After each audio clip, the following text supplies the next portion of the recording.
Hi guys, tonight we'll step into one of the darkest and most forgotten episodes of Soviet history.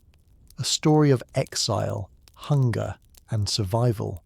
It is known today as Cannibal Island, a place where thousands of people were sent without food, shelter, or tools, and where desperation turned into something too grim to imagine. This is the story the Soviet Union tried to bury, but one that still lingers like a shadow. If you appreciate calm, reflective journeys through forgotten times, don't forget to tap like, subscribe, and share in the comments where you're watching from. I always enjoy seeing where these stories are reaching. In the spring of 1933, as Joseph Stalin's policies reshaped the Soviet Union, the state began to carry out a massive campaign to cleanse the cities of those considered undesirable. These so-called undesirables included beggars, petty criminals, and even ordinary workers who simply lacked the right papers. Moscow and Leningrad were swept by raids, and thousands of people were rounded up, often without trial or explanation. They were promised resettlement in fertile Siberian territories where they could start new lives. Instead, they were packed into trains like cattle, bound for remote destinations few had ever heard of. One of these destinations was a small, swampy island on the Ob River in western Siberia. The place had no real name on most maps, but later it would be called Nazino Island. It was little more than a stretch of soggy ground covered in mud and surrounded by strong river currents. No houses, no farms, no roads, just wilderness. When the first groups of deportees arrived, the scale of the disaster became clear. More than 6,000 men and women were unloaded onto the bare island. They had been given almost nothing. No tools, no seeds, no cooking equipment, no shelter, and almost no food. Guards and officials who escorted them simply left them there, assuring them supplies would arrive soon. Days passed, and nothing came. The deportees tried to build fires, but there was little dry wood. They tried to gather plants, but it was too early in the season for anything to grow. Hunger began to gnaw at them almost immediately. The only food provided was a small amount of flour handed out in rations that quickly turned into chaos. People mixed it with river water and drank it raw, causing stomach sickness. The guards, posted around the island to prevent escape, watched but did not intervene. Soon, fights broke out over the smallest crumbs. Weakness spread like a silent fog, and the sound of coughing and moaning filled the nights. Many of the deportees had been city dwellers with no survival skills. They had been promised fertile farmland, not this watery grave. And as the days turned into weeks, the desperation grew darker. Some tried to swim across the river to reach the far bank, but the currents were too strong and icy cold. Bodies washed back against the shore, a grim reminder of the trap they were in. Others collapsed where they stood, too weak to move. The guards themselves began to fear the unfolding scene, though they kept their rifles ready. They reported to their superiors, but little was done to help. The experiment, as it was cynically called, was already spiralling out of control. This was not an organised resettlement. It was an open-air prison with no walls, just water and hunger, and before long, the struggle for survival would drive people to acts they could never have imagined back in the cities. Nazino Island was about to earn its dreadful name, Cannibal Island. When the deportees were first abandoned on Nazino Island, confusion quickly replaced the faint hope they had carried with them. Many still clutched their meagre belongings, suitcases, bundles of clothes, even family photographs, items they thought would help them start a new life. But those belongings soon became worthless on the swampy ground. Bags sank into the mud, shoes were torn apart by dampness, and blankets became soaked and unusable. The island itself was a cruel setting for survival. The Ob River in spring was fierce and cold, with icy waters rushing around the banks. Mosquitoes and black flies swarmed over the stranded people, biting relentlessly. The deportees tried to huddle together for warmth, but the nights were long and the damp air pierced their bones. Most were ill-prepared for Siberia's chill. Some had only light jackets or thin shirts. At first, people tried to organise themselves into groups. Some thought they could build shelters, But there were no tools, no nails, not even axes to cut down trees. They tore branches with their bare hands, stacking them into crude huts that collapsed in the wind. Others tried to dig pits in the ground for protection, but the soil was too wet and soft. It was like trying to build a home on quicksand. Hunger soon overshadowed every effort. The guards distributed small rations of flour in random intervals, tossing sacks onto the ground and letting the strongest fight for them. Men and women scrambled, clawing at the white powder with bare hands. Some mixed it into a paste with river water, others ate it raw, choking as it clogged their throats. Soon, dysentery spread across the camp. People became weak, dehydrated, and unable to move. In desperation, small groups began to steal from each other. A stolen handful of flour could mean one more day of life. Fights broke out at night, with the strongest overpowering the frail. The guards sometimes punished the violent ones by tying them to trees, but in most cases they simply looked the other way. The reality of the resettlement was sinking in. There would be no farming, no fields, no chance of a new beginning. Nacino Island was nothing but a holding ground, a place to dump human lives far away from the cities. Escape seemed impossible. The river was too wide, the currents too strong. Still, a few tried. In the first week, dozens attempted to swim to the far bank. Most were swept away within minutes, their cries echoing over the water before silence returned. Those who reached the other side were quickly caught by patrols and dragged back, often beaten severely. Word spread that escape meant certain death. Day by day, the number of corpses on the island grew. Some were buried shallowly in the mud, others left exposed, their bodies stiff and pale under the open sky. The smell of decay mixed with the damp air, unsettling even the guards. Yet still, no supplies came. No boats arrived with food, no doctors to treat the sick, no tools to build shelter. The deportees began to realize that survival would not depend on any outside help. It would depend only on what they could take from each other. And in this place of despair, that thought carried them into even darker territory. By the second week on Nacino Island, despair had settled over the thousands stranded there like a heavy fog. What little organization had existed among the deportees collapsed under the weight of hunger. At first, people had tried to keep some sense of community. Small circles where they shared scraps of flour or took turns gathering firewood. But as the days dragged on, even those fragile bonds began to crumble. Everyone was too weak to care for anyone else. The guards on the riverbank maintained their watch, rifles in hand, but they seemed just as lost as the prisoners. Most of them were young conscripts, unused to such duties. They had been told they were escorting criminals to a labour settlement, not standing witness to mass starvation. Some pitied the deportees, others grew cruel and indifferent, but none provided real help. They too had little food and were reluctant to share. At times, guards threw small handfuls of flour or crusts of bread into the crowd, as though feeding animals.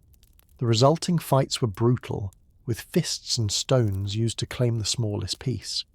The flour that reached the deportees was mixed with unclean river water, leaving many doubled over in pain, their stomachs twisted by sickness. The weak fell first. Every morning bodies were gathered along the riverbank. The survivors no longer reacted with shock. Death became routine. Some deportees still believed supplies would arrive, that boats would come with tools and food. They waited with hollow eyes, staring at the river's edge, but nothing came. Each empty day eroded hope further. Escape continued to haunt their thoughts, yet the dangers were obvious. The river currents pulled even strong swimmers to their deaths. Those who tried to flee were often discovered days later, their remains caught on branches downstream. Still, desperation pushed others to risk it, as staying meant a slower end. On the island itself, scenes of cruelty became more common. Flour was stolen at night from the weak, clothes ripped from the dying. In the cold, damp air, even a tattered jacket could mean survival for one more night. The stronger preyed on the frail, forming small gangs that controlled sections of the island. These groups sometimes forced others to hand over what little they had. There was no law, no order, only the raw instinct to survive. guards rarely intervened, watching the chaos from the edges. Rumours spread like whispers carried by the wind, stories of people who vanished in the dark, of bodies found with signs of violence not caused by nature. At first, these tales were dismissed as fear-born hallucinations. But soon, the whispers grew louder, and the truth began to emerge. Hunger had begun to strip away the last layers of humanity. Acts once unthinkable were now becoming reality. Nazino Island was no longer just a place of exile. It was slowly transforming into something far more terrifying, a nightmare no one had imagined when the deportees first stepped off the boats. The longer the deportees remained on Nazino Island, the clearer it became that this was not an accident or a temporary delay. Weeks had passed, and still no proper supplies arrived. The guards gave occasional distributions of flour, but never enough to feed the thousands stranded there. The flour was dumped in piles, and the strongest seized most of it, leaving the weaker ones to claw desperately at the ground for crumbs. Those who had once been proud workers, clerks, or farmers were reduced to fighting like animals for handfuls of powder. Some survivors later recalled that the flour became both a blessing and a curse. Without it, starvation would have come even faster. But mixed with dirty water, it caused dysentery and fevers that spread rapidly through the camps. The stench of sickness and death hung constantly in the damp air. Bodies piled up near the river, too many to bury. Every day, the guards forced the stronger prisoners to drag the dead to shallow graves, but the ground was too wet, and the bodies often resurfaced after a heavy rain. For many deportees, death began to feel like an inevitable outcome. They spoke of it calmly, as if it were part of the routine. Some sat silently, staring across the river, whispering prayers or simply drifting into a daze from hunger. Others clung to the smallest fragments of hope, believing that a boat filled with supplies might still arrive. But as days turned into weeks, the island seemed more like a carefully planned trap than a place of resettlement. Social division sharpened. Small groups of stronger men began to dominate, using violence to take food and clothing from others. They created primitive hierarchies, where protection could be traded for scraps of flour. The weak had little choice but to obey. Women were especially vulnerable, often forced into terrible bargains for survival, offering companionship or even their meagre belongings in exchange for protection, or a share of food. Guards noticed what was happening but intervened rarely. Their duty seemed less about helping and more about ensuring no one escaped. Any attempts at flight were punished harshly. Escapees caught on the far bank were beaten, sometimes shot as examples to the rest. The message was clear. The river was both prison wall and grave. Meanwhile, the environment itself turned against the deportees. Swarms of insects attacked during the day, leaving skin swollen and bleeding. Nights brought bitter cold, soaking into bones that had no energy left to resist. Without proper shelter, many collapsed from exposure. Hunger twisted minds as much as bodies. Some prisoners began to lose their sense of reality, wandering aimlessly, speaking nonsense or laughing without reason. The suffering blurred into madness. And then came the first undeniable signs of horror. Whispers that had once been dismissed became reality. People were no longer just dying. They were being consumed. The extreme hunger had finally driven some into unthinkable acts. The nightmare of Cannibal Island had begun in earnest. As starvation deepened on Nazino Island, the line between life and death blurred into something more haunting. At first, when whispers of cannibalism surfaced, most people refused to believe them. The very thought was unbearable. Yet hunger has a way of silencing denial. Before long, the evidence became impossible to ignore. Survivors later recounted how the strongest prisoners preyed on the weakest, waiting until someone collapsed from exhaustion or sickness. In the darkness of night, these groups would move quickly, stripping clothes and at times taking more than fabric. When bodies were found in the morning, they no longer looked whole. For many deportees, this sight broke whatever fragile hope remained. Terror now lived alongside hunger. People avoided sleeping too deeply, afraid they would not wake again. Some tried to stay in small groups, hoping safety in numbers would protect them. But even then, betrayal was common. A loaf of bread or a handful of flour was enough to drive people against one another. Guards eventually became aware of what was happening. They noticed bodies marked with knife cuts, or heard reports of gangs carving flesh from the dead. Some guards were horrified, others indifferent. A few even exploited the situation, trading protection or favours for food or companionship. The official reports later described the island as descending into chaos of unprecedented cruelty. But at the time, little was done to stop it. The guards' main concern remained preventing escape, not saving lives. Hunger also warped relationships in subtler ways. Families that had been deported together sometimes fractured. Parents who once shielded their children were forced into impossible choices: share the last crumbs or try to survive alone. Friends who had promised loyalty turned on each other in the night. The island erased bonds of kinship as efficiently as it erased human dignity. The environment provided no mercy. Rain fell often, soaking through thin clothing. Firewood was scarce, and fires went out quickly in the damp wind.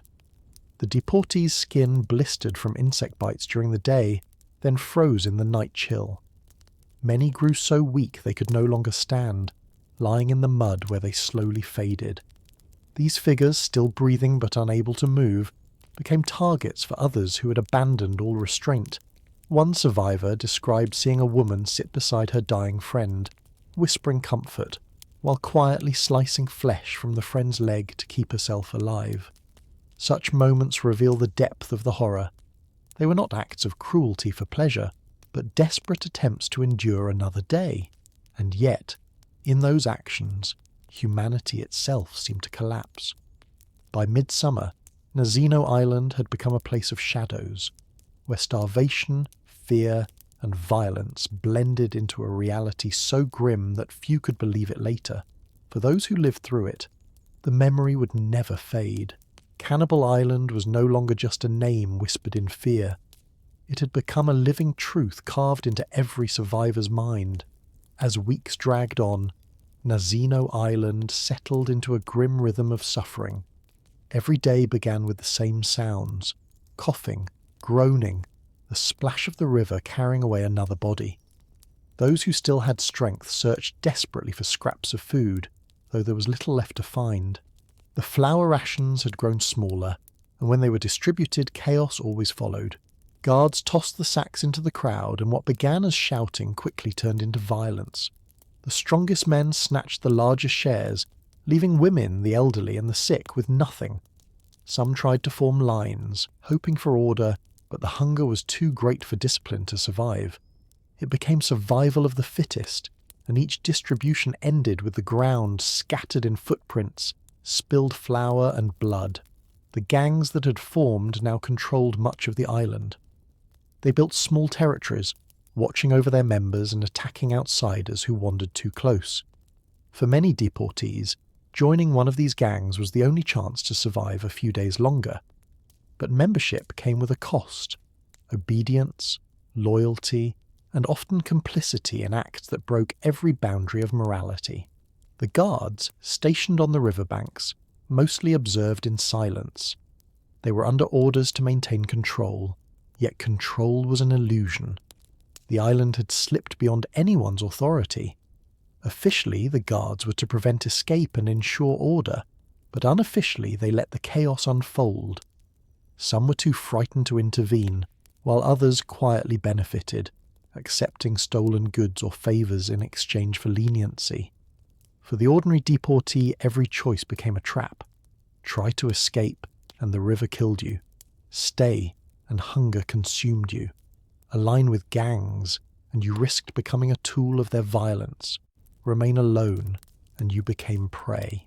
This cycle eroded the very sense of humanity. People stopped speaking of the future. Conversations became short, focused only on survival for the next few hours. The hope that had once kept them alive was shrinking to nothing more than the need to live one more night. By June, the island resembled less a settlement and more a graveyard. Shallow pits filled with corpses dotted the muddy landscape, but there were always more bodies than space to bury them. Many were left where they had fallen, their faces frozen in expressions of pain. The stench was overwhelming, carried by the damp winds across the water. Even the guards complained of the smell, but no solutions came. Witnesses described the atmosphere as one of silence, punctuated only by cries of desperation. Laughter was unheard of. Songs, once a source of comfort in Russian villages and camps, had long since disappeared. What remained was a hollow stillness, broken only by the sounds of suffering. Some deportees tried to hold on to fragments of dignity. They washed in the river despite the cold, or prayed quietly at night. A few even whispered stories of home, recounting familiar streets, families, or meals.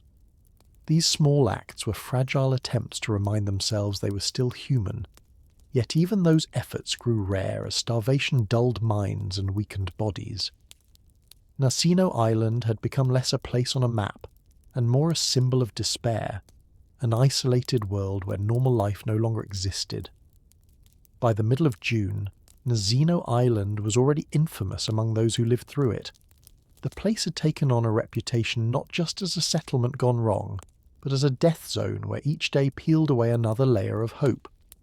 The deportees, who had once numbered more than 6,000, were now dwindling rapidly. Illness, exposure, violence, and starvation carried people away one by one, until the survivors walked like shadows, barely resembling the men and women who had stepped off the boats weeks earlier. The official records later described the situation in bureaucratic language: high mortality rates, lack of resources, uncontrolled behaviour. But such words could not capture the reality. On the ground, the island had turned into a nightmare where people no longer trusted each other.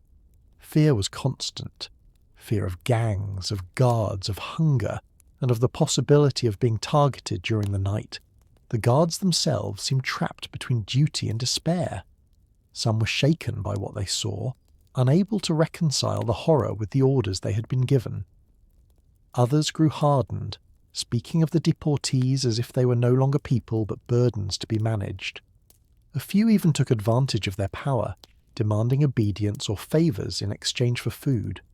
Their rifles ensured obedience, but their presence offered no real protection from hunger. Small boats occasionally arrived, carrying officials who surveyed the scene with cold detachment. These visits raised brief flickers of hope, but the reality was always the same. There was no plan to save the thousands abandoned here. Supplies were minimal and instructions vague.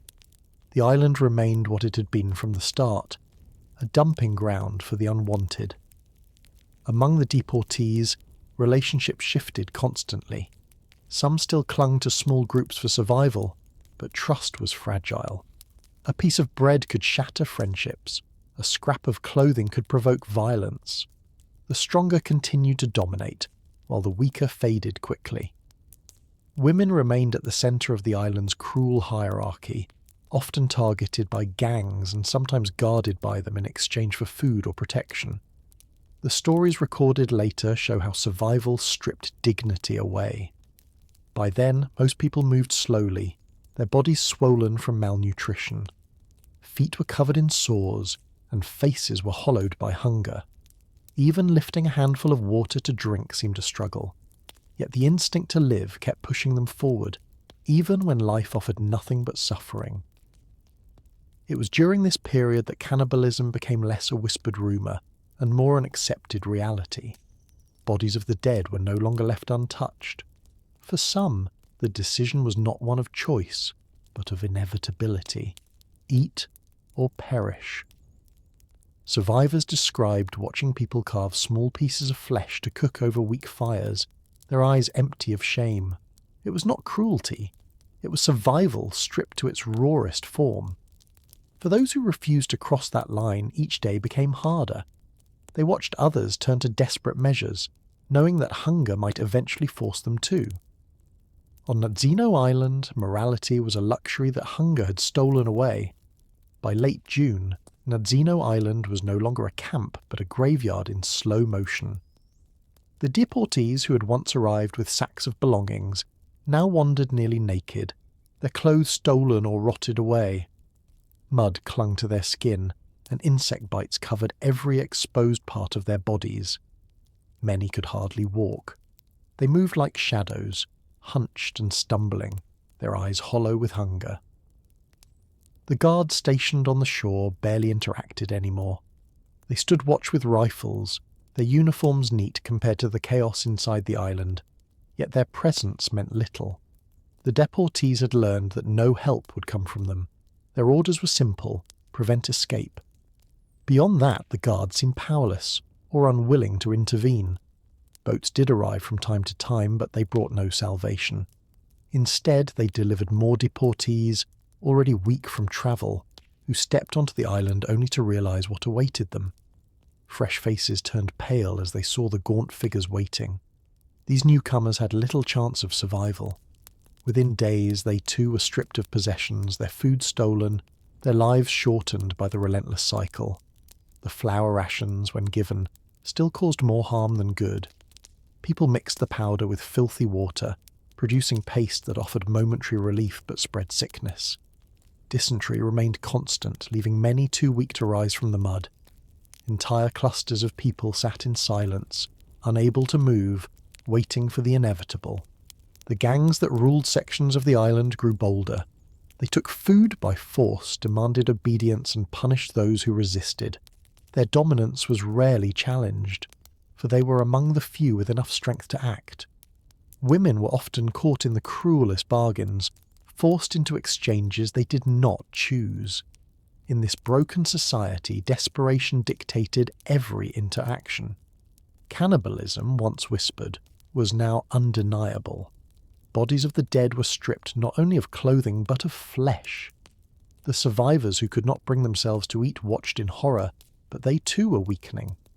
Hunger blurred moral lines. Some told themselves they would never cross it, yet wondered quietly how long that conviction would last. The island smelled of smoke, decay, and sickness. Shallow graves failed to contain the dead, and rain often unearthed them again. Guards forced survivors to cover bodies, but it made little difference. The ground itself seemed unwilling to absorb the endless dead. Those who still spoke of home did so faintly, recalling memories of bread ovens, markets, or warm kitchens. These conversations were less about hope and more about comfort, a way of keeping alive the memory of life beyond this nightmare. Yet with each passing day, even those voices grew weaker. By the end of June, Nasino Island was a place stripped bare, not just of resources, but of humanity itself. By early July, Nasino Island had settled into a terrible routine of decay. Each day brought fewer survivors, and those who remained were scarcely recognizable as the men and women who had been deported only weeks earlier. Their faces were hollow, their skin stretched thin, and their movements slow and uncertain. The constant hunger had reshaped them into shells of their former selves. Even conversation grew rare. Where once people had begged, argued, or sung to keep their spirits alive, now there was mostly silence, broken only by the occasional cry of pain or the cough of someone too weak to breathe steadily. The guards noted all of this in dry reports, but nothing changed. They continued to patrol the riverbank with rifles, ensuring that no one escaped, yet offered no food or help. To them, the deportees were simply bodies to be contained. Boats still came occasionally, but instead of supplies they brought officials who walked the island briefly, glanced at the sick and starving, and then returned to the mainland. Their visits only deepened despair. People realized they had not been forgotten by accident. They had been left to die by design. The gangs continued to dominate what little life was left on the island. They fought over flour, clothing, and even space near the fires. To belong to such a group offered a small measure of survival, but it also meant complicity in acts of violence and cruelty. Those who remained alone were the first to be targeted.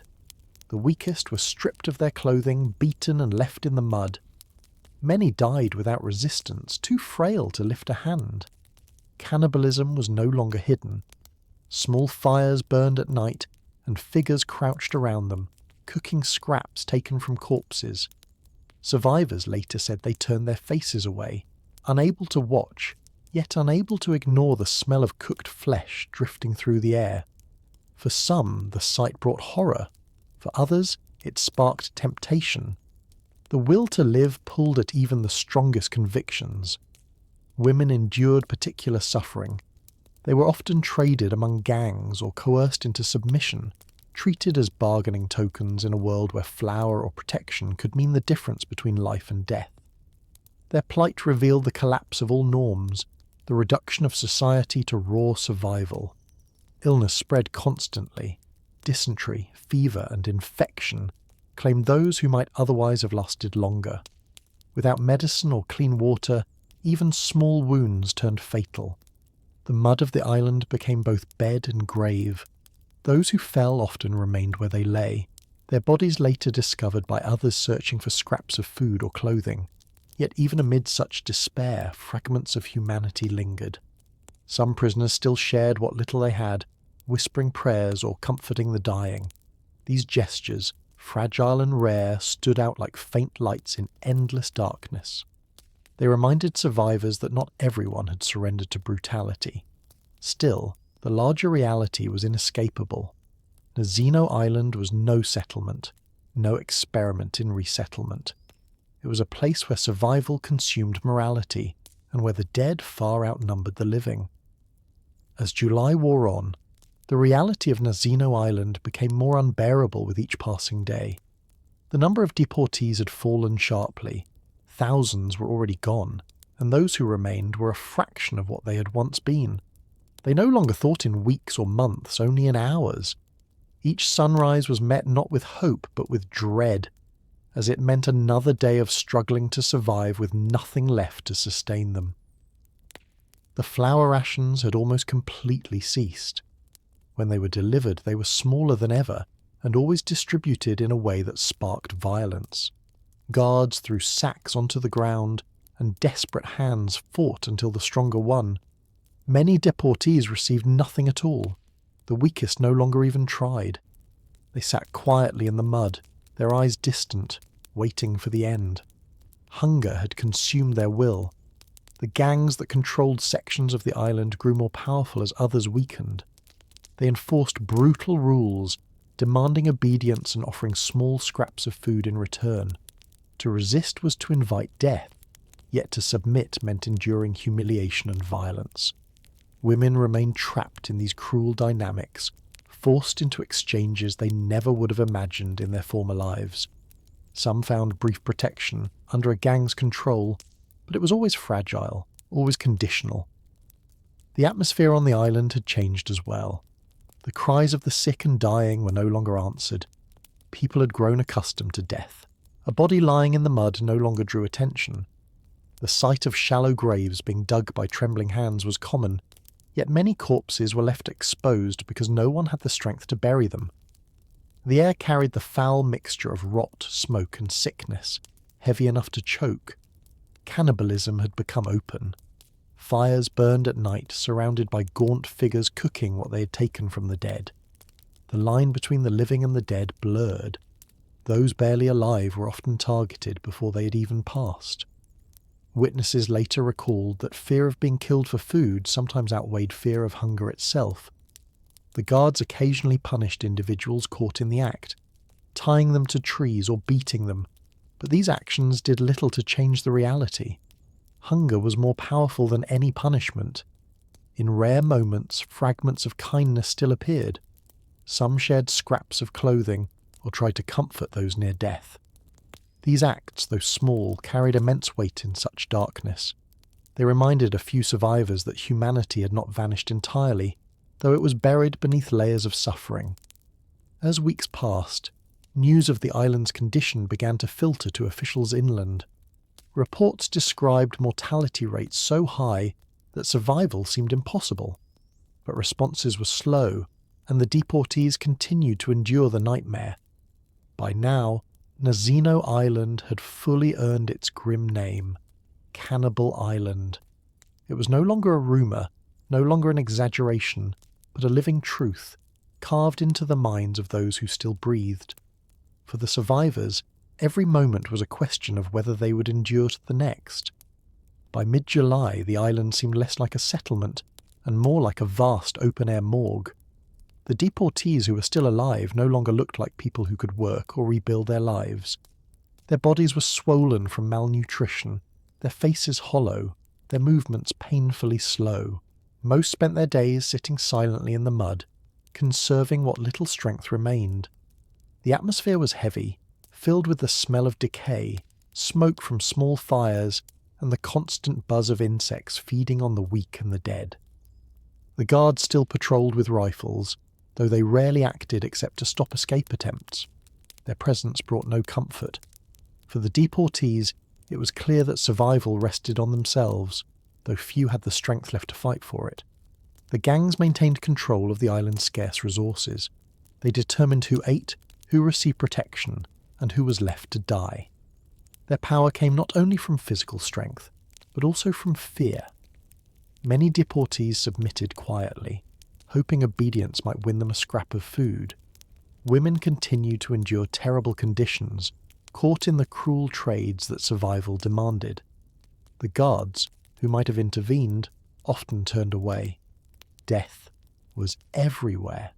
Each day more bodies were dragged to shallow pits, though many were left exposed, their forms blending into the muddy landscape. The living stepped around them without reaction. Horror had become routine. Those who could still walk scavenged the remains for clothing, shoes, or anything useful. Some whispered prayers while doing so, others worked in silence, too numb to feel shame. Cannibalism was now undeniable. Fires at night revealed the outlines of figures crouched over pots, cooking what little they had taken from corpses. Witnesses described the smell, the silence, and the hollow expressions of those who ate. For the starving, it was no longer a matter of morality, but of survival. Those who resisted such acts faced the slow torment of hunger, knowing they might not last another week. Officials inland finally began receiving consistent reports about the island. Accounts described scenes of starvation, violence, and mortality rates higher than any could have imagined. Yet little immediate action followed. The system that had created Nasino was slow to react, its bureaucracy unwilling to admit failure. On the island, time blurred. Days and nights seemed endless, one flowing into the next without change. The deportees no longer marked the passage of time with hope, only with the steady loss of life around them. Nasino had become more than a location. It was a symbol of despair, a place where humanity had been stripped away, leaving only the instinct to endure no matter the cost. As July faded into August, the condition of the deportees worsened beyond what most thought possible. The original number of more than 6,000 had already been reduced to a fraction. Survivors later said that walking across the island meant stepping between bodies, some already lifeless, others barely clinging to breath. The line separating the living from the dead grew thinner each day. People who could no longer rise from the mud were often left behind, their cries ignored, not out of cruelty but from sheer exhaustion. No one had the strength to help anymore. The guards maintained their posts, rifles slung over their shoulders, but their role had narrowed to little more than containment. Escape attempts had slowed. Few had the strength to challenge the icy river. Those who still dreamed of reaching the far bank knew the odds were slim. The current had swallowed dozens before, and the survivors of failed attempts had been punished severely. The island was both cage and executioner. The gang still ruled, but even their power was beginning to collapse under the sheer weight of hunger. They could no longer gather enough food to maintain their control. Violence continued, but now it was often directed not at rivals, but at the dying and the dead. Every scrap of clothing, every fragment of food, every ounce of strength was taken and fought over. The desperation stripped away all remnants of civilization. Cannibalism, once whispered, then tolerated, had now become common. Fires burned openly, and people no longer looked away. Those who ate did so with blank expressions, their humanity dimmed by starvation. Those who refused often sat nearby, silent, watching smoke drift into the night sky, knowing that their refusal might mean their own end. Some deportees still clung to fragments of dignity. A few gathered to pray quietly, others whispered stories of home. These small acts carried no material value, yet they mattered deeply to those who performed them. They were reminders that even here, even in this nightmare, a trace of humanity remained. Yet such moments were rare, swallowed by the overwhelming silence of suffering. Disease spread relentlessly. Dysentery, fevers, and infections weakened bodies already on the edge. With no medicine and no care, even minor wounds became fatal. The mud became a graveyard, and each rain uncovered bodies once thought buried. Officials inland began to acknowledge the scale of the disaster. Reports described mortality rates so staggering that the settlement experiment could no longer be hidden. Still, decisions moved slowly. Bureaucracy, denial, and fear of punishment kept those in power from acting with urgency. On Nasino Island, days blended into nights, and the survivors began to forget what life before exile had felt like. Hunger erased memory as much as it erased strength. For them, the outside world seemed like a distant dream, unreachable across the icy waters of the Ob River. By August, Nasino Island had reached its most desperate stage. The survivors, numbering only a few thousand now, lived in a state that could hardly be called life. They moved slowly, their bodies reduced to bone and skin, their eyes distant and unfocused. Every breath was an effort, every step a burden. The island itself seemed to press down on them, its mud heavy with the weight of countless unburied dead. The guards, though still present, no longer tried to enforce order beyond preventing escape. Their rifles were symbolic, for no one had the energy to challenge them anymore. Even they were disturbed by the endless smell of decay, the sight of shallow graves opened by rain, the sound of silence broken only by coughing and moaning. Small boats continued to appear, carrying officials who inspected the island quickly before departing. They took notes, asked questions, and gave little reassurance. To the deportees, these visits were cruel reminders that the world beyond the river still existed yet offered no rescue. Among the prisoners, the gangs weakened but didn't vanish. Their leaders, once powerful through strength, were now gaunt themselves, yet they clung to control. They still demanded loyalty and still preyed on the weakest. Women continued to suffer the most, trapped in exchanges where protection was offered at impossible costs. Each day seemed to erase the meaning of dignity. Cannibalism was no longer hidden, no longer whispered. It had become routine. Survivors later recalled the emptiness in people's eyes as they cooked scraps from corpses. No words, no shame, only the quiet act of survival. Those who refused to partake often sat nearby, their faces pale, knowing their own time was running out. Morality had become a memory. Illness spread faster than hunger. Dysentery, fever, and infections claimed dozens each day. Without medicine or clean water, nothing could stop it. People fell where they sat, their bodies left in the mud to become part of the landscape. The living sometimes scavenged what remained, not only food, but also clothing, belts, or shoes. Everything carried value when life itself was at stake. Yet even in this darkness, faint sparks of humanity appeared. Some survivors told of quiet prayers, whispered at night by those who still believed in something greater. Others recalled gestures of kindness, someone sharing a final crumb, or covering a dying body with a scrap of fabric. These small acts stood in stark contrast to the surrounding horror. They were reminders that even when everything else collapsed, traces of compassion still survived. Officials inland could no longer ignore the truth. Reports described the situation as catastrophic, with mortality rates higher than any settlement could endure. But acknowledging failure in the Soviet system was dangerous, and so responses remained cautious and delayed. On the island, time seemed endless. Each day was the same: hunger, sickness, death. For the survivors, the past had become a dream, and the future a fading hope. Nacino Island had become not just a place of exile, but a symbol of what happens when human life is abandoned to neglect and cruelty. By late August, Nacino Island had become a place almost beyond description. The original vision of a special settlement where deportees might build new lives had dissolved completely. What remained was a community in ruins, where survival depended on desperation and chance. Of the more than 6,000 sent to the island, thousands were already gone, their bodies left in shallow graves or lying unburied in the mud. Those who remained walked like phantoms, their strength all but spent.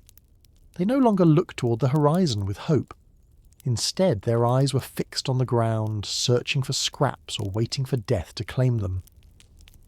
The guards continued their watch, rifles over their shoulders, though their authority felt hollow. There was little left to guard. Escape had nearly ceased. No one had the strength to swim the icy waters of the Ob River. The few who still dreamed of reaching the far bank rarely tried. They had seen too many pulled under by the current or shot by patrols. The gangs that once dominated the island's hierarchy were breaking down as well. Their leaders had grown weak, and their control over flour and fire diminished. Yet the damage they had done lingered, for the rules of cruelty they had set in motion could not be undone. Violence still flared, but now it was less about power and more about survival. The last traces of organised society had vanished. Cannibalism had become open and almost casual. Fires glowed at night, and figures gathered around them without fear of hiding. Survivors later spoke of the silence around those fires, of the absence of conversation or emotion. It was not an act of cruelty, but of numbness, a final surrender to hunger. Disease was everywhere. Dysentery and infection consumed the weak, while exhaustion finished the rest. People often fell where they stood, their bodies later stripped of clothing or scavenged for survival. The living had long since stopped reacting with horror. Death was expected, accepted, almost unnoticed. Yet among the ruins, fragments of humanity persisted. Some prisoners still whispered prayers, recalling memories of their homes, their families, their faith. Others shared the smallest crumbs, gestures that seemed meaningless, yet carried profound weight in such a place. These moments were rare but real, small sparks in endless darkness. Officials inland were now receiving undeniable evidence of the disaster. Reports described mortality rates so extreme that the settlement was clearly unsustainable. Yet the bureaucracy moved slowly, reluctant to admit failure or responsibility. On Nacino Island, that delay meant only more suffering. The deportees who remained alive did not count days anymore.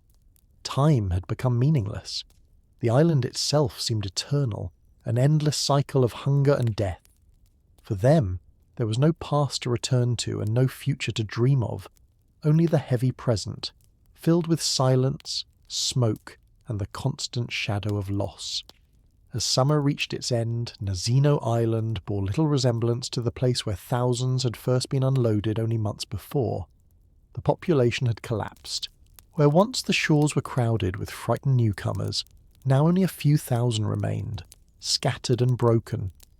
The ground was littered with shallow graves, makeshift shelters, and the remnants of fires that had burned through the nights. Survivors walked slowly, bent under the weight of exhaustion, their clothes in tatters, their faces ghostly pale.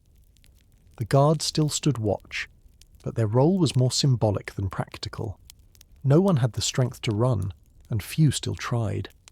Escape attempts had become rare stories, passed among the deportees almost like legends of bravery or folly. Everyone knew the river was merciless, and even if one reached the other side, there was nowhere to go. Hunger defined every action. Flour was scarce, given out in rations so small, it seemed more like a cruel reminder of what was missing than real relief. Most people no longer even bothered to fight for it. The gangs took what they wanted, and the rest went without. Those too weak to move sat quietly, eyes dull, bodies wasting away. Cannibalism had become a fact of daily life. Fires smoked through the evenings, and the smell carried across the island.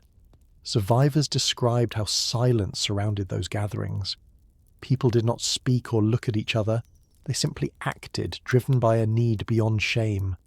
It was survival stripped bare, without morality or judgment. Yet in rare moments, kindness endured. Some shared scraps of clothing to shield another from the cold. Others whispered memories of their families or of meals long past, trying to remind themselves that they were once part of a different world. These moments did not change the reality of the island, but they gave a fragile sense that humanity had not completely disappeared. Disease continued to claim lives. Dysentery and fever swept through the weakened population, spreading faster than hunger itself. People who might have survived a few more weeks fell quickly, their bodies joining the countless others. The mud absorbed them, but never for long. Rain exposed the shallow graves, forcing the living to confront death at every turn. Reports from the island reached officials inland with growing urgency. The experiment, once seen as a bold plan to cleanse the cities and resettle the land, had collapsed into catastrophe. Yet decisions moved slowly, wrapped in layers of denial and bureaucracy. On Nacino Island, each delay meant more suffering. The survivors no longer spoke of the future. They did not dream of leaving or rebuilding. They lived from moment to moment, measuring life not in days but in breaths. For them, the island was the entire world, a world where time itself had become endless, heavy, and filled only with hunger and silence. By early September, Nacino Island was collapsing into its final stage. The number of survivors had shrunk to a shadow of the original 6,000. Those who remained were too weak to work, too starved to fight, too sick to hope. Their bodies were swollen from malnutrition, their skin pale and covered in sores. They moved slowly, often on hands and knees, searching the ground for anything that might be edible. Some chewed on bark, grass or leather, anything to quiet the gnawing emptiness in their stomachs. The guards still kept their posts along the riverbank, rifles in hand, but the deportees no longer posed any threat. Escape had all but ceased. Even the strongest knew the Ob River was impossible now. Its cold waters promised only another kind of death. The guards watched as life drained from the island, filing their reports, sometimes punishing acts of theft or violence, yet their role felt increasingly meaningless. The gangs that had once ruled sections of the camp were breaking apart. Hunger had reduced even the strongest leaders to frail figures, unable to maintain control. Their dominance slipped, though the cruelty they had unleashed lingered. Violence still occurred, but now it was often desperate, clumsy, and short-lived. Cannibalism, however, had not disappeared. Fires still burned at night, and small groups gathered around them, cooking what little could be taken from the dead. By now, no one pretended to look away. It was no longer a rumour, no longer a secret. It was part of the island's reality. Some survivors admitted later that they could not judge those who resorted to it. Hunger erased judgment as effectively as it erased strength. Disease continued to sweep through the camp. Dysentery, fever, and infections moved quickly among weakened bodies. A single scratch could become fatal. The damp air and constant rain turned the island into a swamp, and shallow graves filled and emptied with each storm. Corpses resurfaced, scattered along the riverbank or left exposed in the mud. The stench was overwhelming, seeping into every breath. And yet, even here, small fragments of dignity remained. A few deportees still whispered prayers, crossing themselves before sleep. Others shared the last of their flour with someone weaker, or tried to cover the dead with scraps of clothing. These moments were rare but deeply human, standing against the overwhelming tide of despair. Reports from the island had become too severe to ignore. Officials inland described mortality rates so high that the settlement could no longer continue. The experiment had failed completely. Yet admitting such failure was dangerous in the Soviet system, and so the response remained cautious, slow, and incomplete. For those still alive on Nacino Island, every hour was a test of endurance. They no longer thought of the world beyond the river. All that remained was the struggle to breathe, to move, to survive until the next morning. By September's middle, Nacino Island was nearly empty of life, yet the suffering of those who remained had not ended. The few thousand still breathing were shadows of themselves. They no longer resembled prisoners, workers, or even peasants. They were reduced to thin figures barely able to move. Each step across the muddy ground felt like an act of defiance against death itself. Hunger had hollowed them out, and disease gnawed away what remained. Dysentery, fevers, and infections spread unchecked, striking down those who might otherwise have survived a little longer. The guards continued to circle the island, their rifles a reminder of control, though control no longer mattered. There were no organised escape attempts, no revolts, no strength left for resistance. The island itself was the prison, and the river its wall. The few who still tried to swim across were quickly swallowed by the icy current or shot before they reached the far bank. The gangs that once defined the island's cruel hierarchy had all but collapsed. Their leaders, once feared, were now weak themselves, often dying quietly in the mud like those they had once ruled. Violence remained, but it was sporadic, desperate, and mostly about scraps of clothing or the faint hope of food. Cannibalism still haunted the camp. Fires burned at night, their smoke drifting across the river, silent proof of what desperation had done. Those who ate did so without words, their faces blank, their humanity dimmed. Those who resisted knew they were condemning themselves, yet clung to their refusal as a last act of dignity. In rare moments, kindness surfaced. Survivors later recalled how some shared their final crumbs of flour with a stranger, or whispered memories of home to comfort the dying. A few prayed together quietly, even as their voices faded into weakness. These fragments of humanity stood out sharply against the silence of the island. Bodies lay everywhere, too many to bury. Shallow graves collapsed with each rainfall, and corpses surfaced again, scattered by the water or left in plain sight. The air carried a constant stench, one that even the guards found unbearable. It clung to their clothes and haunted their sleep when they returned to the mainland. Reports to Soviet officials grew more urgent. Mortality rates were described as catastrophic, and the settlement officially recognized as unsustainable. The special resettlement had become a disaster so large it could no longer be hidden. Yet bureaucratic delays slowed action. For those trapped on Nacino Island, the decisions of distant officials meant little. They measured time not by reports or orders, but by breaths, and by the steady loss of companions around them. Nacino was no longer an experiment. It was a slow-motion tragedy, one that revealed what happens when people are stripped of everything: food, shelter, dignity, and left only with the raw instinct to survive. As autumn drew closer, Nacino Island was a place of silence more than chaos. The shouting, the fights, even the desperate cries had grown faint. Most of the deportees no longer had energy for conflict. They sat or lay in the mud, their bodies frail, their eyes distant. Hunger had drained their strength, and disease had dulled their will. Each day looked the same, the river flowing cold and fast around them, the wind carrying the stench of decay, the ground scattered with bodies. The guards, still stationed along the shore, seemed uneasy. They were witnesses to a disaster, but not participants in it. Their rifles hung at their sides, rarely used. The deportees posed no threat anymore. Escape was no longer attempted. Even the most determined understood the river was impossible to cross in such weakness. Cannibalism, once whispered in horror, had become part of daily existence. Fires burned openly, and figures gathered around them in silence. There was no secrecy, no denial. For some, it was the only way to continue another day. For others, refusing it became their final stand, a last act of resistance against despair. The gangs that had once ruled sections of the island were gone. Their leaders were dead or dying, and their grip on power dissolved. What remained was not order or even anarchy, but emptiness.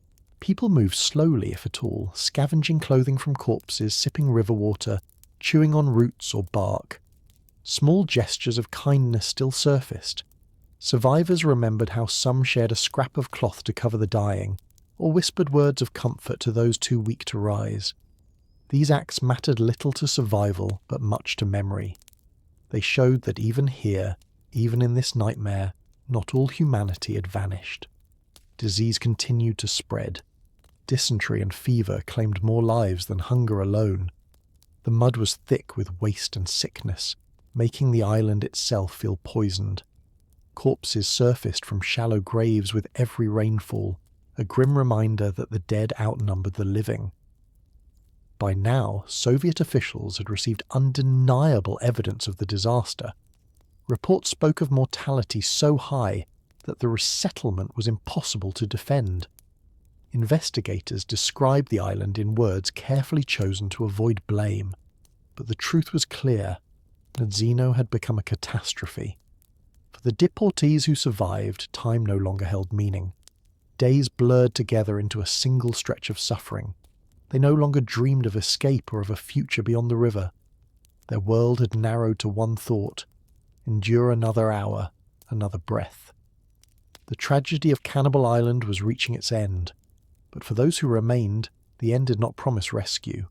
It promised only more silence. By late September, Nadzino Island had been transformed into a place where life and death existed side by side without separation. Survivors later recalled that it was impossible to walk even a few steps without seeing bodies. Some were buried shallowly, others lay exposed, and still others were barely alive, waiting in silence for the end. The deportees who remained no longer spoke of rescue. They had learned through long weeks of suffering that help was unlikely to come. Their world was reduced to the river, the mud, the fires, and the endless hunger.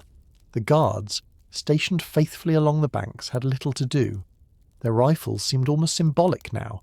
There were no uprisings to crush, no escapes to prevent. The deportees lacked the strength for either. The guards' main duty had become writing reports and watching as the island emptied itself of life. Some were shaken by what they witnessed. Others grew numb. A few tried to help in small ways, slipping scraps of food to prisoners, but such gestures were rare and dangerous. Cannibalism by this stage had become as common as the search for water. Fires smoked each night, their glow visible across the river. Groups gathered around them in silence, performing acts that had once been unthinkable, but now seemed ordinary. Survivors spoke later of the absence of emotion in these moments. No cruelty, no celebration, only emptiness. Hunger had stripped away everything but the instinct to continue breathing. Disease spread quickly in the damp, polluted air. Dysentery and fever swept through the survivors, claiming even those who had endured starvation. Each day more people collapsed, too weak to move, their bodies joining the countless others on the ground. The mud became heavy with sickness, impossible to escape. And yet, in this bleakness, fragments of kindness persisted. Some deportees still whispered prayers, crossing themselves before sleep. Others tried to cover the dead with scraps of clothing, even when they had little to spare. A few shared crumbs or words of comfort, small gestures that carried immense weight in a world where hope was nearly gone. Officials inland were now forced to acknowledge the disaster.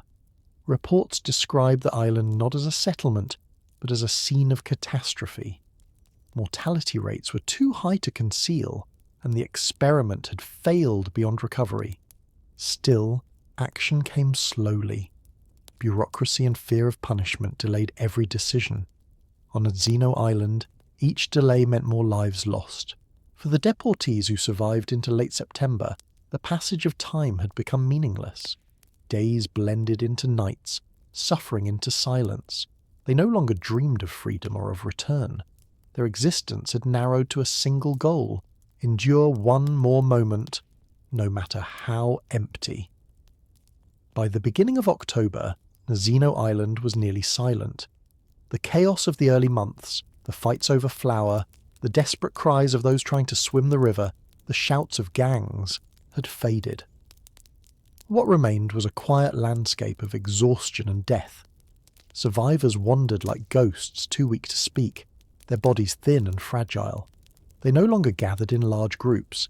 Instead, they huddled in small clusters or sat alone, their eyes staring at nothing. The island itself had become a grave. The ground was dotted with shallow pits, many of them collapsed by rain, exposing bones and bodies to the open air. The stench of decay was impossible to escape.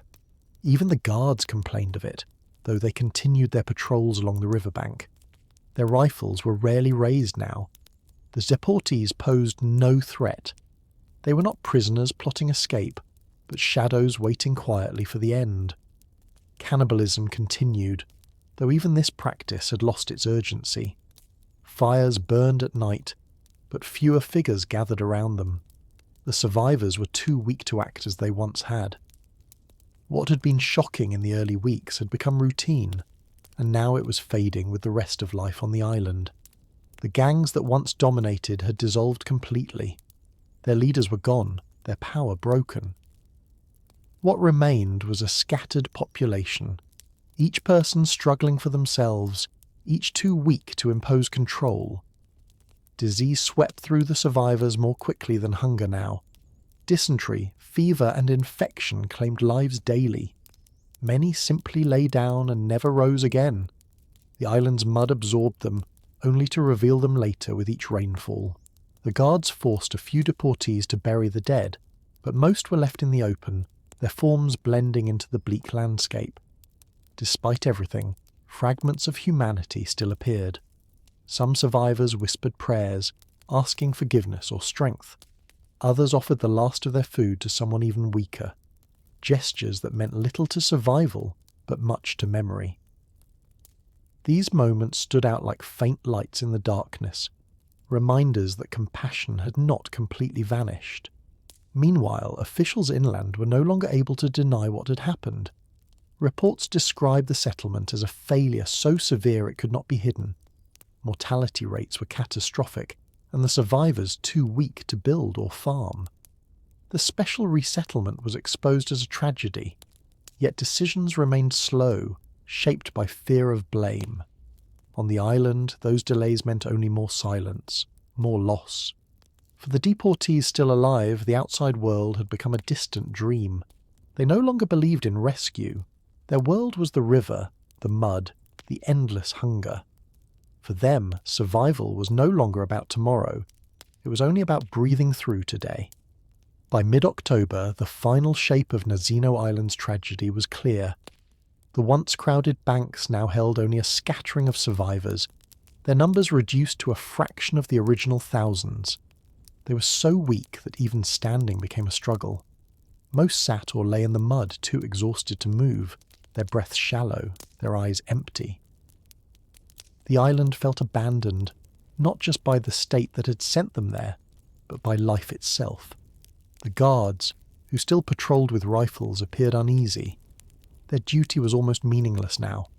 There were no escape attempts to stop, no uprisings to control. Instead, they bore witness to silence, to suffering that no longer cried out. They filed reports and stood their posts, but even they seemed eager for the nightmare to end. The smell of decay never lifted. The air was heavy with it, carried across the river by the wind. Shallow graves collapsed again and again, exposing the remains of those buried hastily. Some bodies lay untouched where they had fallen weeks earlier. The ground itself seemed saturated with death. Cannibalism still existed, but less openly than before. With so few left and so little strength among them, even the desperate acts of survival had slowed. Fires burned smaller, attended by only a handful of gaunt figures. Those who partook did so quietly, almost mechanically, without words or expressions. Hunger had long ago erased shame, but now it was erasing action too. Disease remained the strongest killer. Dysentery and fevers spread unchecked, cutting down those who had endured months of starvation. Survivors were often too weak to resist sickness. They surrendered quickly, their bodies joining the countless others scattered across the island. And yet, even in this final stage, moments of humanity appeared. Some survivors remembered how, in the last days, they shared whispered prayers with strangers, or covered the dying with scraps of cloth so they would not pass entirely exposed. Others told of rare kindnesses when a crumb of flour or a sip of water was given to someone who had no chance of repaying it. These gestures carried no hope of saving lives, but they gave dignity to an existence that had been stripped of almost everything. Officials inland now had undeniable evidence of catastrophe. Investigators reported mortality rates so high that the settlement had to be considered a failure. Even in cautious Soviet language, the disaster could no longer be hidden. Plans began to shift, slowly, hesitantly, toward ending the experiment. But for the deportees still trapped on Nazino Island, such decisions came too late. They did not measure time in reports or policies. They measured it in heartbeats, in the fading warmth of their bodies, in the silence that deepened with every passing day. By late October, the experiment that had condemned thousands to Nazino Island was unravelling. The Soviet authorities, unable to ignore the mounting reports of death and disorder, began to plan removals. But for those still stranded, the announcement of change meant little. Their bodies were broken, their strength nearly gone. The survivors did not dream of rescue anymore. They only drifted through each day, waiting quietly for what might come. The island was eerily silent now. Where once there had been shouting, fighting, and cries of despair, only whispers and coughs remained. The ground was soaked with weeks of rain, and shallow graves had collapsed, scattering bones and corpses across the muddy landscape.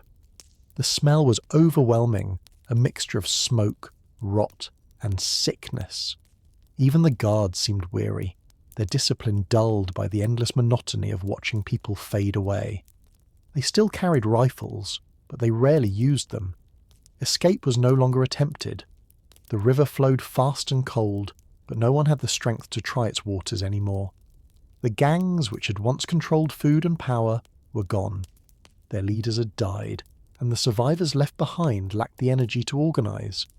There was no more hierarchy, no more struggle for dominance. What remained was only survival at its simplest, finding water, trying to stay warm, and clinging to the faintest scraps of life. Cannibalism, though still present, had slowed with the dwindling population. Fires glowed smaller, and fewer figures gathered around them. The survivors moved mechanically, without words, their faces blank. Shame had disappeared long ago, and even fear seemed dulled. Hunger had reached a point where it no longer provoked frenzy, but only resignation. Disease continued its relentless work. Dysentery, fever, and infection swept through the survivors, claiming those who had resisted starvation for months. Death was quiet now, almost gentle compared to the violence of earlier weeks. People simply lay down and never rose again. Yet even in this final stage, fragments of humanity flickered. Some whispered prayers with the last of their strength, asking forgiveness for what they had seen or done. Others tried to cover the bodies of companions, offering dignity where none had been possible before. A few shared crumbs of food, even knowing it would not save anyone. These acts did not change fate, but they preserved memory. They showed that even in the darkest place, compassion had not been extinguished completely. Officials inland prepared to move the remaining deportees, but the process was slow, burdened by bureaucracy and fear of blame. On Nazino Island, the survivors no longer cared about politics or plans. For them, the world beyond the river felt distant and unreal.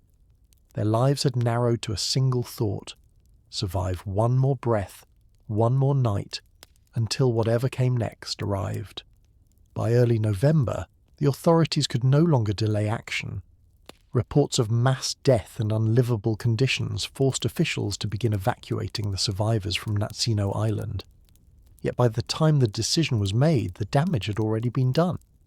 Of the more than 6,000 people originally sent there, only a fraction remained alive, and even those were too weak to walk without assistance. The guards organised small boats to carry groups across the river. Survivors were lifted aboard, their bodies skeletal, their faces pale and swollen from malnutrition. Many could barely speak, their voices reduced to whispers. Some wept quietly, not from joy at leaving, but from the exhaustion of having endured so long. For them, departure was not triumph, but relief that the ordeal was finally ending. The island they left behind was a wasteland. Shallow graves dotted the ground, though many bodies had never been buried. Bones and corpses lay scattered, partly hidden by mud or exposed by rain.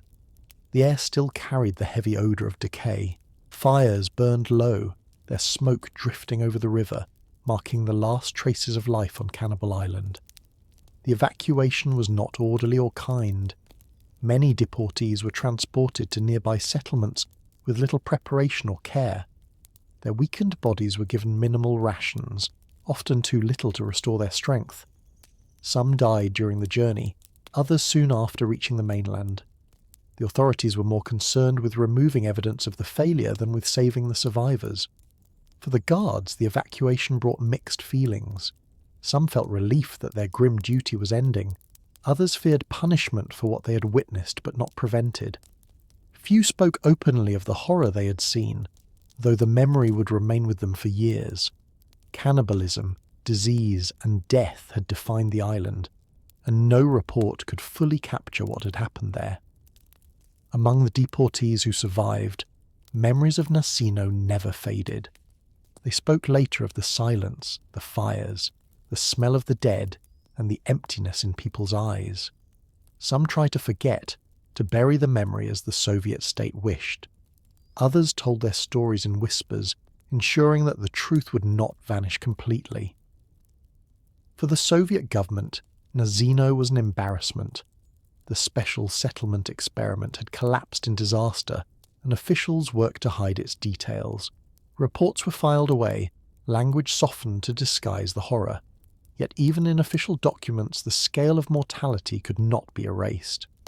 Nasino Island had become a symbol of neglect, cruelty, and the dangers of abandoning humanity in pursuit of political goals. As the survivors left, the island returned to silence. The river flowed as it always had, carrying away the last traces of smoke. But for those who had lived through it, Nasino would never disappear. It remained a scar, etched deeply into memory, a story the world was never meant to know. When the survivors were finally removed from Nasino Island, they entered another stage of hardship. They were carried across the river to nearby villages and settlements, but these places were unprepared to receive them. The deportees arrived emaciated, sick and broken, their clothes in rags, their bodies swollen from starvation. Many could not walk on their own and had to be carried. Local villagers, who had heard rumours of the special settlement, were shocked when they saw the reality. The deportees looked less like workers and more like spectres, their faces hollow, their eyes lifeless. Some villagers offered food or scraps of clothing, but supplies were scarce for them as well. The Soviet authorities had not arranged proper aid, and so the survivors received only minimal rations. For many it was too late. Their bodies could not recover from months of deprivation. Death continued to claim them even after they left the island. In some settlements, entire groups of deportees perished within days of arrival. Officials treated the survivors with indifference. They were recorded in ledgers, sorted into categories, and sometimes reassigned to labour camps or other remote villages. The tragedy of Nasino was never openly acknowledged. Instead, it was buried beneath bureaucratic language, high mortality, resettlement difficulties, lack of supplies. These words concealed the reality that thousands had been abandoned to starvation and despair. For the survivors, silence became both a burden and a necessity. Speaking openly about what they had endured was dangerous in the Soviet Union of the 1930s. To criticise the system was to risk arrest, exile, or worse, and so many kept quiet, carrying their memories privately. But among themselves, in whispers, they told the truth. They spoke of the endless hunger, the cries of the dying, the shallow graves that filled the island, and the fires that burned at night, They spoke of how people were stripped of dignity, how survival demanded choices that could never be forgotten. Villagers who witnessed the survivors never forgot what they saw. To them, it was proof of the cruelty hidden within the state's grand projects. Yet they too spoke cautiously. In Stalin's Soviet Union, even compassion could be considered disloyalty. Natzino faded quickly from official memory. Documents were filed away, never to be mentioned in newspapers or public speeches. The island itself was left empty, reclaimed by silence and nature. But for those who had been there, forgetting was impossible. Every cough, every hollow face, every fire on the shore remained etched in their minds. For them, the island was not just a place but a wound, one that could never truly heal. The evacuation of Natsino Island did not end the suffering of those who survived. Many were dispersed into labour colonies, collective farms, or remote settlements across Siberia.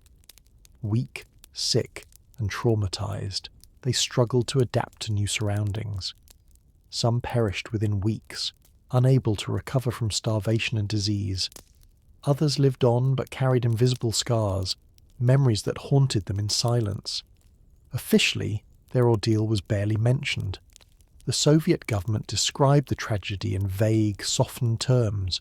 Reports spoke of difficulties in resettlement and unexpected mortality, but never of abandonment, cannibalism, or deliberate neglect. To admit the full truth would have been to admit failure, and failure was dangerous to acknowledge under Stalin's rule. For the survivors, this silence added to their burden.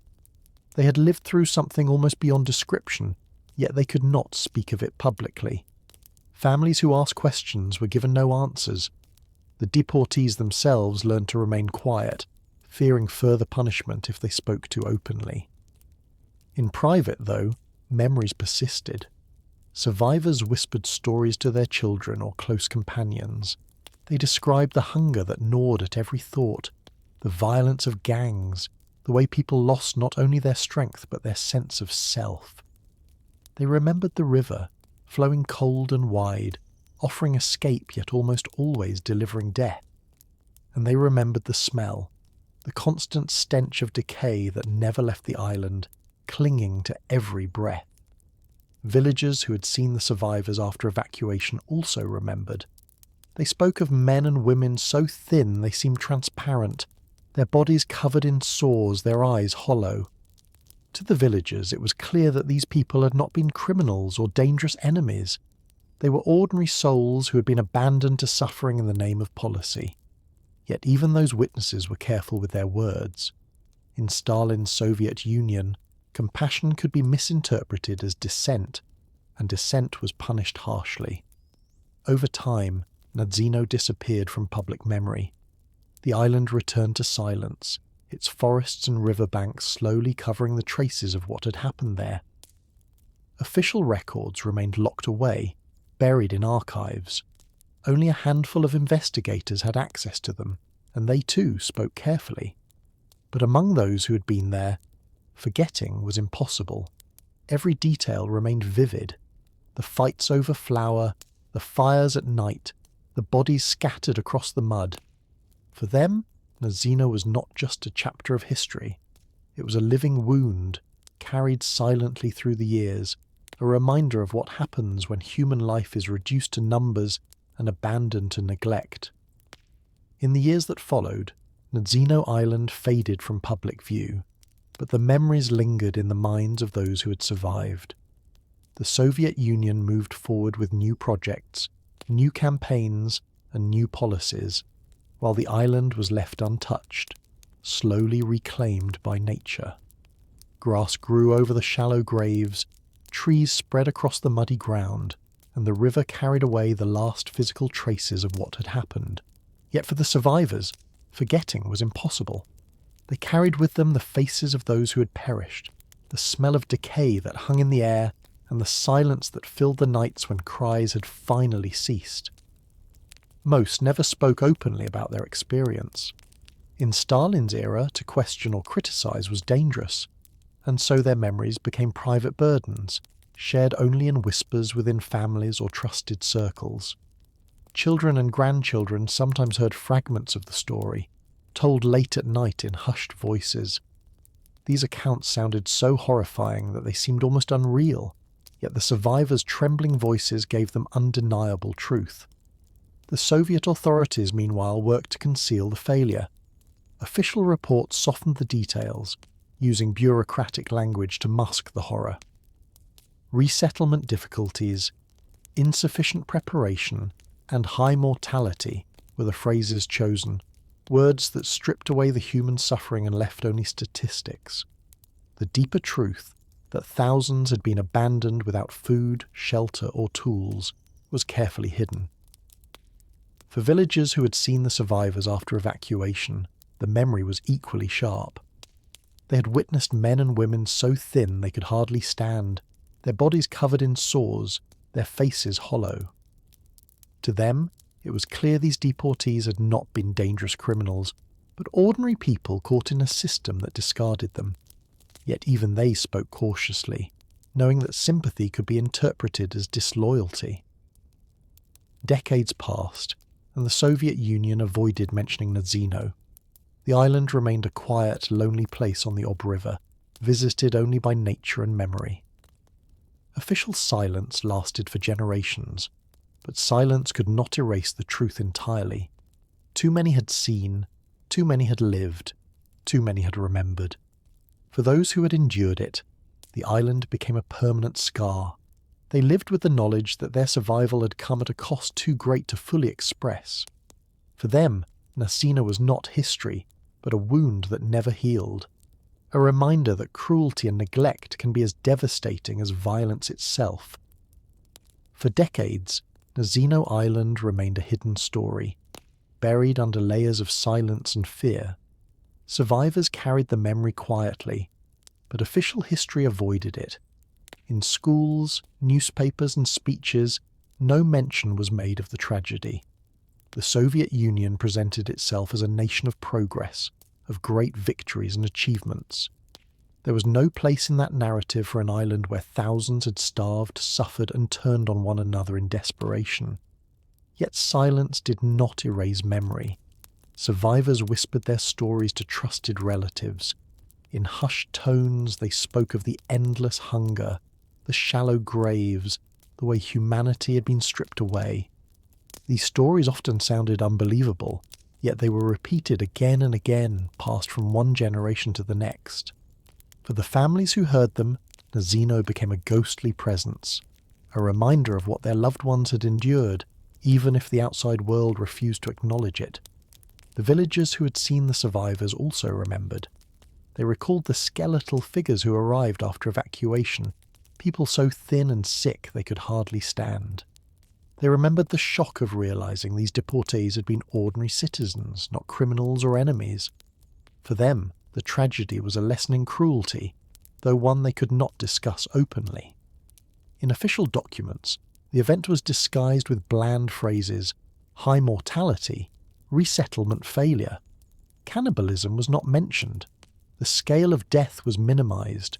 Bureaucratic language turned suffering into statistics, erasing the voices of those who had lived it.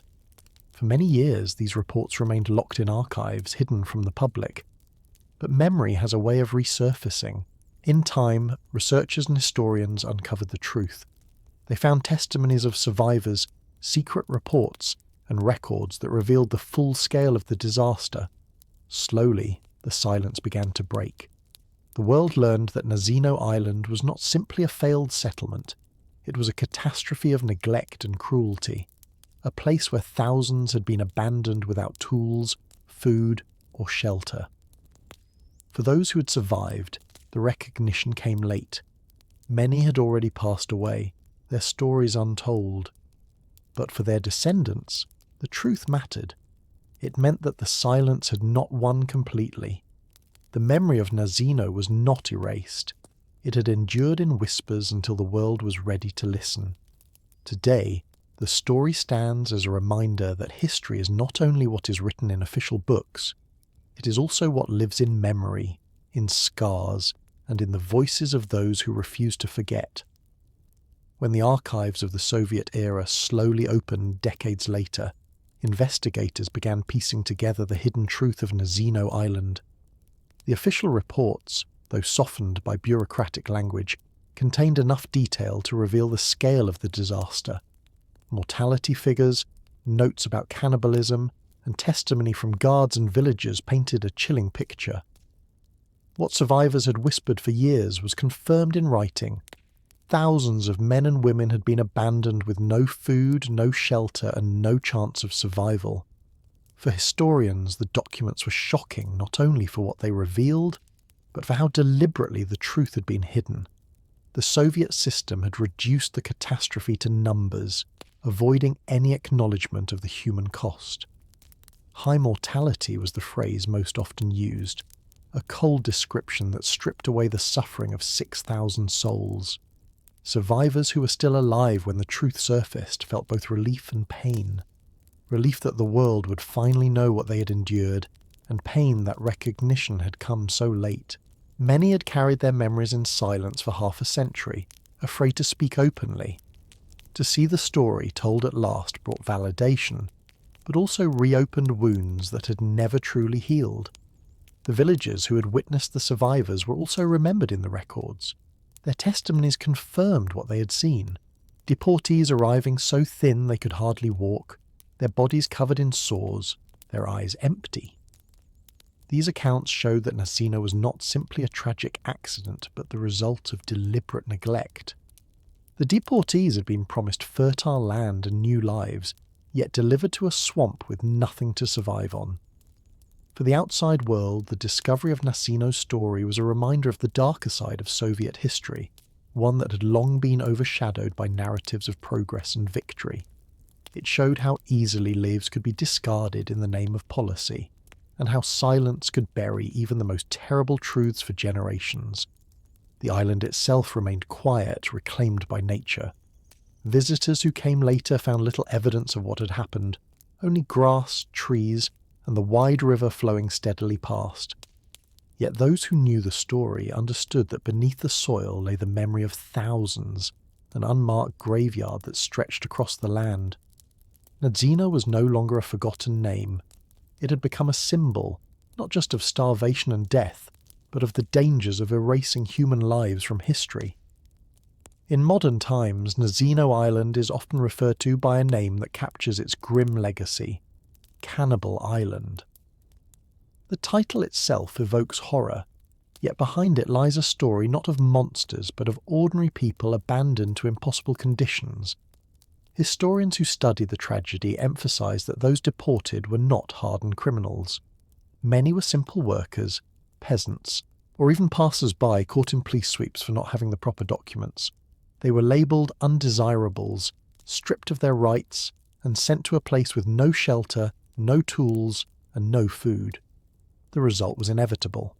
Hunger, fear, and desperation pushed human beings to their limits, erasing social bonds and forcing choices no one should ever face. Cannibalism became the darkest symbol of their suffering, but it was not the only one. The silence, the indifference, and the sheer neglect of the state were equally haunting. Survivors later spoke of how quickly the island stripped people of dignity. At first there had been order, hope that supplies might arrive, but as days turned into weeks, that hope collapsed. The strong preyed on the weak, women were traded for food or protection, and the dead outnumbered the living. What remained was not a functioning settlement, but a graveyard in slow motion. The tragedy of Nazino did not become widely known until decades later.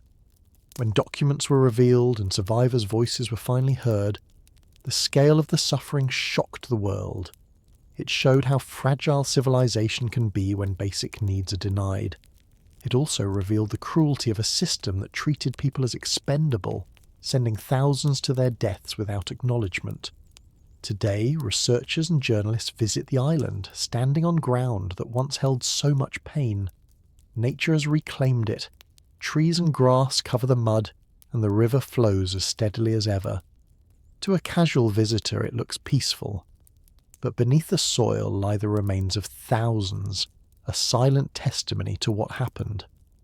Nasino has become a warning as much as a memory. It reminds us that history is not only about battles and victories, but also about the suffering of those forgotten by power. It reminds us how silence can bury truth for generations, and how fragile humanity becomes when stripped of food, shelter, and hope.